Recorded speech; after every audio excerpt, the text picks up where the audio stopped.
के तपाईँ वा तपाईको साथीभाइ र तपाईको घर परिवारको सदस्यहरू दाँतबाट चिन्तित हुनुहुन्छ?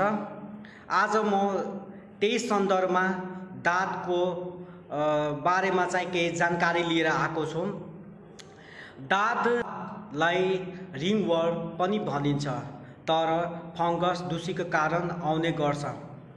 Fungal infection can be divided according to the parts of the body affected, जस्तै कि सुपरफिसियली, सबक्युटेनियस र सिस्टेमिक तरिकाले चाहिँ एफेक्टेड हुन्छ। सुपरफिसियली जस्तै तपाईको जिउको विभिन्न सुपरफिसियली भागमा चाहिँ विभिन्न पार्टहरुमा आउने, जस्तै टाउकोमा आउने, हात खुट्टाहरुमा हुने र जिउहरुमा हुने, र यो सबक्युटेनियसमा चाहिँ यसमा जस्तै युमाइसोटोमा वा क्रोमोब्लास्टोमाइकोसिस र सिस्टेमिकमा मोस्ट सिभियर इन्फेक्सन हुन सक्छ, जसलाई क्रिप्टोकोकसिस। जब इम्युनिटी सिस्टम कमजोर हुन्छ त्यति बेला चाहिँ यो इन्फेक्सनले चाहिँ भारी मात्रामा चाहिँ इफेक्ट पारेको हुन्छ। तर आज म यो भिडियोमा सुपरफिसियल इन्फेक्सनको बारेमा चाहिँ जानकारी गराउने छु। जस्तै तपाईको सुपरफिसियल इन्फेक्सनमा जस्तै टेनिया, यो दाँत विभिन्न स्थानमा देखिन सक्छ। जस्तै यदि दाँत टाउकोमा देखिएको छ भने त्यसलाई हामी टेनिया क्यापिटिस भन्छौं। यदि औंलाहरुमा, फिंगर नेलहरुमा देखेको छ भने टेनिया अनगुइनम भन्छौं, र जिउहरुमा यदि देखिएको छ भने हामी त्यो दाँतलाई हामी टेनिया कर्पोरिस भन्छौं। र यदि दाँत यदि यो तिब्रे साइडहरुमा चाहिँ गोडियन रिजनहरुमा छ भने क्युरेसिस भन्छौं, टेनिया क्युरेसिस। र फिंगरहरुमा या हातहरुमा यदि फंगल इन्फेक्सन छ या दाँत देखिएको छ भने त्यसलाई हामी टेनिया म्यानोम भन्छौं। र यस्तै चाहिँ विभिन्न टाइपहरुमा चाहिँ बडीको डिफ्रेन्ट पार्टमा चाहिँ इफेक्ट गर्दाखेरि डिफ्रेन्ट टाइपका चाहिँ नामहरु चाहिँ दिएका छन्। तर अब यो फंगल इन्फेक्सन या दाँत र या यो रिङवर्म कस्तो व्यक्तिलाई हुने गर्छ र कस्तो कन्डिसनमा चाहिँ यो हुने गर्छ भने यसका कारणहरु चाहिँ यदि तपाईको चाहिँ ओभरवेट छ र तपाईको बडीमा जुन ठाउँबाट चाहिँ बढी मात्रामा पसिनाहरु आउँछ र चाहिँ सुक्खा भएन भने त्यहाँ इफेक्ट गर्ने चान्स हुन्छ।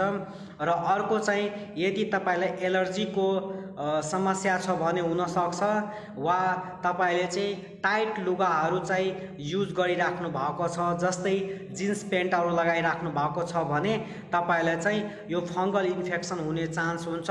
र सँगसँगै यदि तपाई मधुमेहको पेशेन्ट हुनुहुन्छ भने पनि तपाईले चाहिँ यो फंगल इन्फेक्सन हुने चाहिँ चान्स हुन्छ। र सँगसँगै तपाईको यदि इम्युनिटी सिस्टम कमजोर छ भने पनि तपाईले चाहिँ यस्तो समस्या आउनुहुन्छ।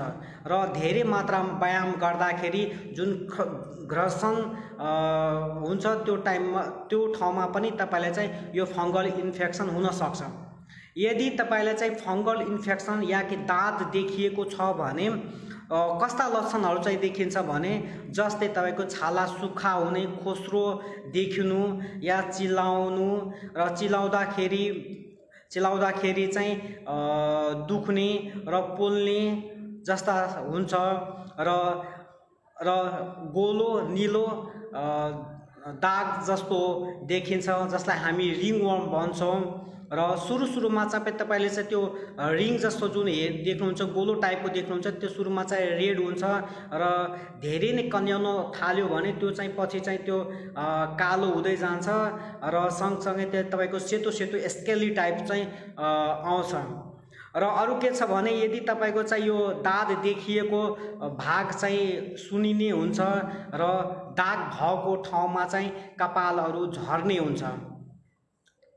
अब यस्तो दाँतहरु भएको छ भने किनभने योले गर्दा चाहिँ धेरै नै असहज जुन हाम्रो व्यवहारिक काम डेली एक्टिभिटिजहरुमा चाहिँ धेरै नै असर पारेको हुन्छ।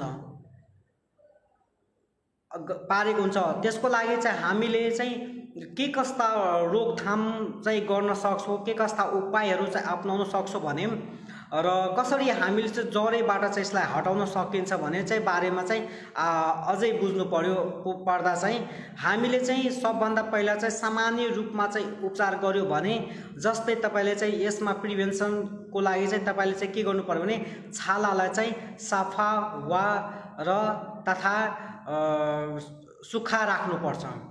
सँगसँगै यदि तपाईले चाहिँ नुहाइसकेपछि वा हात खुट्टा धोइसकेपछि तपाईले चाहिँ राम्रोसँग चाहिँ सफा गर्नुपर्छ। अर्को चाहिँ तपाईले चाहिँ यदि अरूको जस्तै अरूको चाहिँ जुत्ता चप्पल या बेडसिटहरू लुगाहरू र अरू केही कुराहरू चाहिँ प्रयोग गर्नु हुँदैन। अर्को चाहिँ तपाईले चाहिँ यदि नुहाउँदाखेरि या लुगा धुँदाखेरि चाहिँ तपाईले चाहिँ एन्टी फङ्गल साबुन वा सेम्पूको प्रयोग गर्नुपर्छ। अर्को 100% कटन भएको चाहिँ अन्डरवेयर चाहिँ लगाउनुपर्छ र प्रत्येक दिन चाहिँ धुनुपर्छ। खास गरी सुक्खा राख्नुपर्छ। यसमा चाहिँ ओइल र अरू केही चाहिँ नलगाउनु होला। रेगुलर एक्सर्साइज गर्नुपर्छ। यदि वेटलाई चाहिँ घटाउनु पर्छ। यो चाहिँ हामी सामान्य उपायहरू चाहिँ अपनाउन सकिन्छ। तर यदि साह्रै नै गाह्रो भएको छ भने अरू चाहिँ हामीले चाहिँ यसमा क्रिम युज गर्न सक्छौँ। एन्टी फङ्गल क्रिमहरू आउँछ जस्तै कि ओइन्टमेन्टमा चाहिँ लुलिकोनाजोल भयो र किटोकोनाजोल जस्ता क्रिमहरू चाहिँ लगाउन मिल्छ। र सँगसँगै तपाईले चाहिँ यदि 3 हप्तादेखि 4 हप्तासम्म क्रिम युज गर्दा पनि तपाईले चाहिँ धेरै नै गाह्रो भइरहेछ भने डाक्टरको सल्लाह अनुसार चाहिँ तपाईले चाहिँ क्याप्सुल इट्राकोनाजोल भन्ने ट्याब्लेटहरू पनि खानुपर्छ। तर ध्यान दिने कुरा के छ भने धेरै साथीहरूले मैले हेरेको छु र ओपिडीमा सुन्दाखेरि उहाँहरूले चाहिँ फार्मेसीबाट चाहिँ स्टेरोइड भएको चाहिँ क्रिमहरू चाहिँ लगाउनुहुन्छ र जसले गर्दा चाहिँ त्यो जुन फङ्गल इन्फेक्सन जुन दाद छ अझै बल्झेर आउँछ र सँगसँगै तपाईँको इम्युनिटी सिस्टम कमजोर हुँदाखेरि यो फङ्गल इन्फेक्सन अझै पोलिबरेट गरेर अझै ग्रोथ हुँदै जान्छ र निको हुँदैन। धेरै हेरेछौँ कि साबुनहरू लगाउनुहुन्छ। त्यो साबुनहरू चाहिँ जुन हाम्रो पाउने साबुनहरू छ, जुन नुहाउने साबुन लुगा धुने साबुनहरू चाहिँ नलगाउने, किनभने एन्टी फङ्गल युक्त साबुनहरू पाउँछ। किटोकोनाजोल सोप साबुनहरू पाउँछ। सँगसँगै तपाईँको चाहिँ सेम्पूहरू पाउँछ। त्योहरू चाहिँ युज गर्न चाहिँ मिल्छ। र सक्दो चाहिँ यसलाई सुक्खा राख्यो भने तपाईले चाहिँ दादबाट चाहिँ छुटकारा पाइन्छ। त धेरै ध्यान दिने कुराहरू छ भने यसमा चाहिँ अब जस्तै टेनिया पेडिस छ, एथलेटेड फुट छ भने उनीहरूले चाहिँ त्यो खुट्टाको चाहिँ जुन खेलाडीहरू छ उनीहरूले चाहिँ आफ्नो खुट्टाको चाहिँ प्रोटेक्सन गर्नु पर्यो। त्यो अनुसारको चाहिँ खुट्टाहरूले चाहिँ सुक्खा राख्नुपर्छ र सफा राख्नुपर्छ। र अर्को चाहिँ जुन जिउहरूमा भाग हुन्छ, लास्टै इचिङहरू हुन्छ, सँगसँगै तपाईँले त्योमा चाहिँ एन्टी हिस्टामिन जस्तै फेक्सोफेनाडिन ट्याब्लेटहरू 180 mg को चाहिँ केही दिनको लागि चाहिँ खानुपर्छ। यति गर्यो भने निको हुँदै जान्छ। यदि तपाईलाई केही गाह्रो भएको छ भने नजिकैको डर्मेटोलोजिस्टसँग जाने सम्पर्क गर्नुहोला।